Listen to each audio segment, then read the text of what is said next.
Place the door jamb into the rough opening. Be sure that the bottom threshold extends into the room toward the back of the cabinet. Make sure the bottom threshold is level as well as both sides of the door jamb. If the jamb isn't level and plumb, the door will not swing and close properly. Next, pre-drill and countersink 3 holes into the door jamb using the 1/8 drill bit.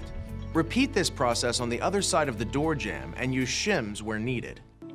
Next, place the door into the door jamb and make sure that the bottom hinge sits into the silver thrust bearing.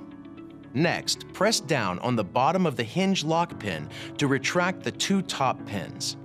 For an in-swing installation, align the holes on the top hinge and drop the hinge pin into the holes.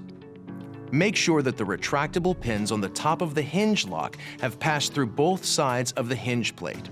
Now that the door assembly is in place, tighten the carriage bolt just enough to catch the door stop. Next, add 2 shelf holders where you desire, and then add 2 more directly across from the first 2. Now slide the shelf into place onto the installed shelf holders. Repeat this process for the remaining shelves.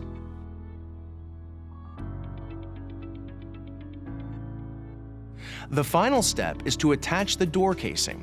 For an in-swing door, make sure you have the top and side casing 1/2 inch over the face frame of the door. Then measure and cut the side casings to fit. Next, attach the door casing using a brad nailer or a hammer and finishing nails.